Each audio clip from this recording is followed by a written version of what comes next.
స్వామివారి విగ్రహం వెనుక వినిపించే శబ్దం దేనిదో సైంటిస్టులకే అర్థం కాలేదు. ఆ ఊరు ఎక్కడుందో ఆధునిక గూగుల్ మ్యాప్స్ కూడా మనం నిత్యం దర్శించుకునే ఆ తిరుమల క్షేత్రం వెనుక ఆ చీకటి గర్భగుడి లోపల ఇప్పటికీ సైన్స్ కూడా సమాధానం చెప్పలేక చేతులెత్తేసిన కొన్ని అద్భుతాలు దాగున్నాయి. ప్రాణం లేని రాతి విగ్రహం 110 డిగ్రీల వేగంతో నిజంగానే చెమటలు కక్కుతుందా?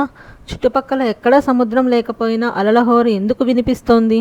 ఈరోజు ఈ వీడియోలో ఇప్పటి వరకు ఎక్కడా వినని మిమ్మల్ని అమితంగా ఆశ్చర్యపరిచే 11 తిరుమల రహస్యాలను పూర్తి వివరాలతో చూడబోతున్నాం. అస్సలు స్కిప్ చేయకుండా చివరి వరకు ఈ వీడియోని చూడండి. వీడియో ముగిసే సమయానికి మీరు ఒక సరికొత్త ఆధ్యాత్మిక అనుభూతిని పొందుతారు. ఆలస్యం చేయకుండా వివరాల్లోకి వెళ్దాం. నంబర్ 1, స్వామివారి ఒంటిపైన నిజమైన చెమట. మొదటి రహస్యం వింటేనే ఎవరైనా ఆశ్చర్యపోవాల్సిందే.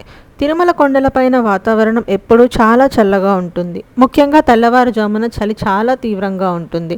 కానీ అంతటి చలిలో కూడా గర్భగుడిలోని శ్రీవారి విగ్రహం ఉష్ణోగ్రత ఎప్పుడూ కరెక్ట్గా 110 డిగ్రీల ఫారెన్హీట్ ఉంటుంది. అంటే ఒక సాధారణమైన మనిషికి తీవ్రమైన జ్వరం వస్తే శరీరం ఎంత వేడిగా ఉంటుందో అంత వేడి.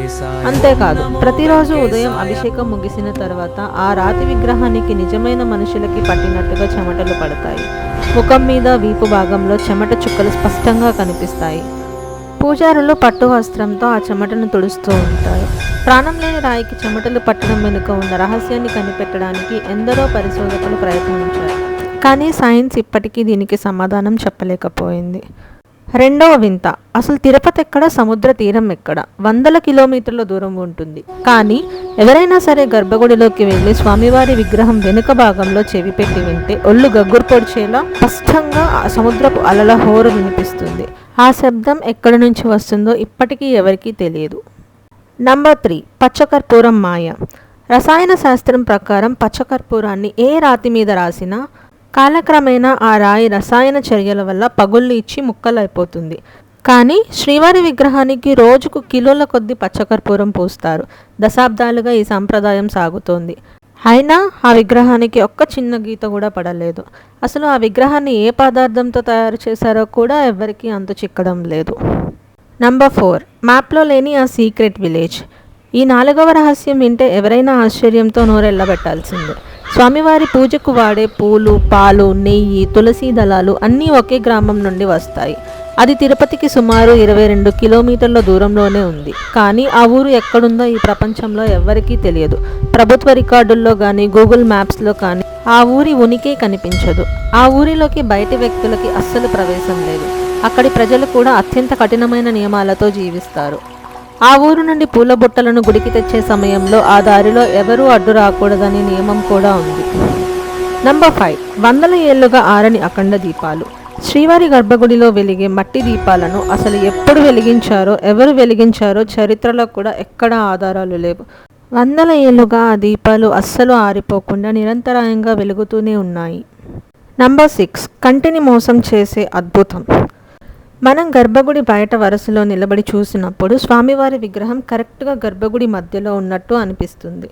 కానీ తీరా లోపలికి వెళ్ళి చూస్తే విగ్రహం గర్భగుడికి కుడివైపు మూలలో ఉంటుంది. బయటకి ఒకలా, లోపలికి ఒకలా కనిపించే ఈ వింత ఆప్టికల్ ఇల్యూషన్ ఇప్పటికీ ఒక రహస్యమే. నంబర్ 7, ఆకాశగంగ సీక్రెట్ కనెక్షన్. స్వామివారి విగ్రహం వెనుక భాగం ఎప్పుడు ఎందుకు తడిగా ఉంటుందో తెలుసా? తిరుమలలోని ఆకాశగంగ జలపాతం నుంచి గర్భగుడిలోని శ్రీవారి పాదాల వరకు భూగర్భంలో ఒక రహస్య మార్గం ఉందంట. ఆ జలపాతం నీళ్ళే నేరుగా వచ్చి స్వామివారి పాదాలను తాకుతాయని చెబుతారు. అందుకే అక్కడ ఎప్పుడూ తడి ఆరదు. నంబర్ 8, స్వామివారికి ఉన్నది నిజమైన జుట్టా? చాలామంది అనుకుంటారు విగ్రహానికి అలంకరించిన జుట్టు కృత్రిమమైనది అని. కానీ అది ముమ్మాటికి నిజమైన మానవ జుట్టు. ద్వాపర యుగంలో నీలాదేవి అనే గంధర్వ కన్య తన జుట్టును స్వామివారికి దానం చేసిందని పురాణాలు చెబుతాయి.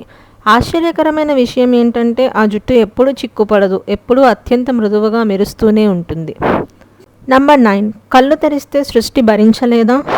అన్నిటికంటే నిగూఢమైన రహస్యం స్వామివారి కళ్ళు. ఆ కళ్ళకు అంత పెద్ద నామం ఎందుకు పెడతారో తెలుసా? ఆ కళ్ళల్లో అమితమైన కాస్మిక్ ఎనర్జీ ఉంటుంది. స్వామివారు నేరుగా లోకాన్ని చూస్తే ఆ పవర్కి సృష్టి తలకిందులవుతుందని భక్తుల నమ్మకం. అందుకే ఆ కళ్ళను కప్పుతూ అంత పెద్ద కర్పూర నామం పెడతారు. కేవలం గురువారం రోజు మాత్రమే ఆ నామాన్ని కాస్త తగ్గించి నేత్ర దర్శనం ఇస్తారు. నంబర్ 10, 20 కిలోమీటర్లు ప్రయాణించే పూలు.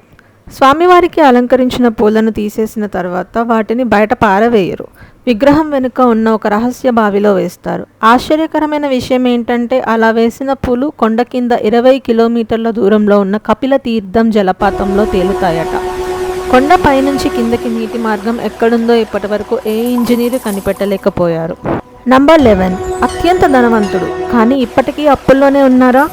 రోజు కోట్ల రూపాయల హుండీ ఆదాయం వచ్చే శ్రీవారు ఇప్పటికీ అప్పుల్లోనే ఉన్నారనేది పురాణాల సత్యం. పద్మావతి అమ్మవారిని వివాహం చేసుకోవడానికి కుబేరుడి దగ్గర తీసుకున్న అప్పుకి ఈ కలియుగం అంతమయ్యే వరకు స్వామివారి వడ్డీ కడుతూనే ఉంటారట. అందుకే భక్తులు సమర్పించే కానుకలు ఆ అప్పు కిందకే వెళ్తాయని నమ్ముతారు. చూశారు కదా, సైన్స్ ఎంత అభివృద్ధి చెందినా ఆ ఏడుకొండలవాడి మహిమల ముందు మోకరిల్లాల్సిందే. అందుకే ప్రపంచవ్యాప్తంగా కోట్ల మంది భక్తులు ఆ కలియుగ దైవాన్ని దర్శించుకుంటారు. ఈ 11 రహస్యాలలో మీకు ఏది అత్యంత ఆశ్చర్యాన్ని కలిగించిందో కింద కామెంట్ సెక్షన్లో తెలియచేయండి. ఈ వీడియో రూపకల్పన వెనుక ఎంతో పరిశోధన, మరెంతో కష్టం దాగుంది. మీ నుంచి ఆశించేది కేవలం ఒక చిన్న ప్రోత్సాహం మాత్రమే. ఈ వీడియో మీకు నచ్చినట్లయితే తప్పకుండా లైక్ చేయండి, మీ మిత్రులకు షేర్ చేయండి. ఇలాంటి మరిన్ని ఆసక్తికరమైన ఆధ్యాత్మిక విషయాల కోసం ఇప్పుడే మన ఛానల్ని సబ్స్క్రైబ్ చేసుకొని పక్కనే ఉన్న బెల్ ఐకాన్ని క్లిక్ చేయండి. కామెంట్ బాక్స్లో ఓం నమో వెంకటేశాయ అని రాయడం మర్చిపోకండి. ఓం నమో వెంకటేశాయ. ఓం నమో వెంకటేశాయ. ఓం నమో వెంకటేశాయ.